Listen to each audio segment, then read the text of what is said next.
Senador, continuando hablando de los pólipos de colon, me imagino que la mayor parte de ellos son asintomáticos, es decir, la persona lo tiene y no nota nada. Pero en el caso de que notara algo, ¿qué notaría y que nos puede poner a nosotros, a los médicos, diciendo, cuidado, aquí puede haber un pólipo? Pues como bien dices, la mayor parte de los pólipos son asintomáticos, pero existe un porcentaje que presentan algún dato clínico o síntoma que nos puede hacer sospechar la presencia de un pólipo. El dato clínico principal que nos debe hacer pensar en la presencia de un pólipo es la presencia de una rectorragia, o sea, una emisión de sangre a través del ano, sangre roja. Sangre roja. Sangre roja.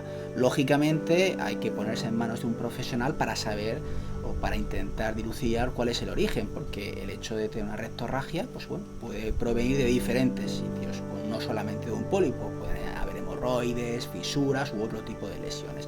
Pero los pólipos habitualmente su dato clínico principal cuando dan síntomas es la emisión. Cuando dan síntomas que el paciente note, ¿no? Correcto.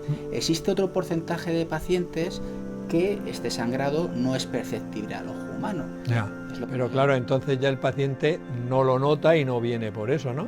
Y bien habitualmente consulta a su médico por presencia, por ejemplo, de anemia. Vale. ¿De acuerdo? En la una analítica rutinaria se detecta una anemia y entonces eso hace pensar al médico la posibilidad o la existencia de un pólipo. El hecho de que los pólipos sean tan frecuentes, tú has dado datos del 20 al 40% de la población, el hecho de que la mayoría no dé síntomas, me imagino que los especialistas de digestivo tendréis unos protocolos de cuándo a una persona debemos descartar que tenga un pólipo. Entonces, ¿cuándo lo hacéis y qué exploraciones se piden?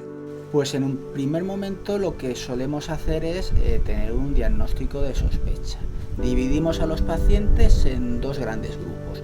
Aquellos en los cuales sospechamos que puedan tener una lesión en el colon, ¿vale? Porque debutan o dan algún tipo de síntoma, como son anemia, sangrado, y en estos pacientes, ya directamente los sometemos porque interpretamos que tienen un riesgo de tener alguna lesión, y los sometemos a una exploración. Esta exploración actualmente es la endoscopia, la que habitualmente se llama colonoscopia.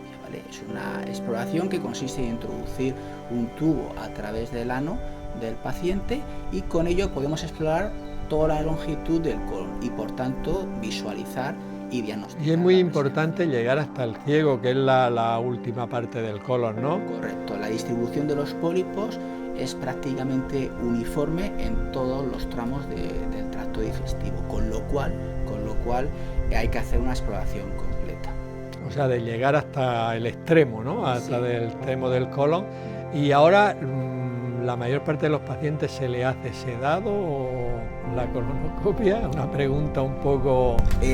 Vamos a ver, la sedación es, por así decirlo... Es que te lo preguntan la gente. La sedación es universal, ¿vale? Cuando digo la sedación es universal, a todos los pacientes se les ofrece algún tipo de sedación. Vale. Existe una sedación que nosotros llamamos sedación superficial, ¿vale? En el que se utilizan determinados fármacos y en el que el paciente es totalmente consciente, ¿vale? Minimizamos las molestias de manera significativa, pero sí es cierto que en algunas ocasiones esta sedación consciente no es suficiente, con lo cual tenemos que utilizar lo que llamamos una sedación profunda, en el cual utilizamos otro tipo de fármacos, bien el anestesista o bien el endoscopista, según el tipo de paciente, pues se le somete a una sedación profunda que permite la realización de la prueba. Yo he de decirte que por la edad, que luego hablaremos, a los 60 años me hice una colonoscopia y la verdad es que, como es normal, tienes tu miedo a ese y realmente con la sedación es que me la harían profunda porque yo no me enteré de nada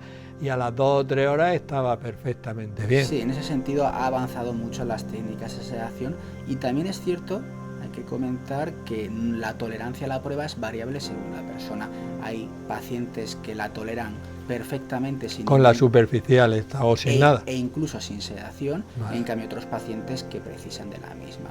Por eso es muy importante ponerse en manos de un profesional y el someterse también a sedación profunda no está libre de riesgos, claro. Con lo cual si un paciente, por ejemplo, hoy he hecho endoscopias, ha habido pacientes que les he tenido que someter a sedación profunda, mientras que en otros una sedación superficial han tolerado perfectamente la prueba. Es muy importante saber en esa primera colonoscopia que un paciente se hace qué tipo de sedación necesita, sobre todo si se tiene que repetir a lo largo. Muy bien, pues de todo esto, de cuándo hay que repetirla según lo que encontremos, vamos a seguir hablando en próximos vídeos. Desde Cabo de Palos, en Murcia, España, Juan Madrid para Salud.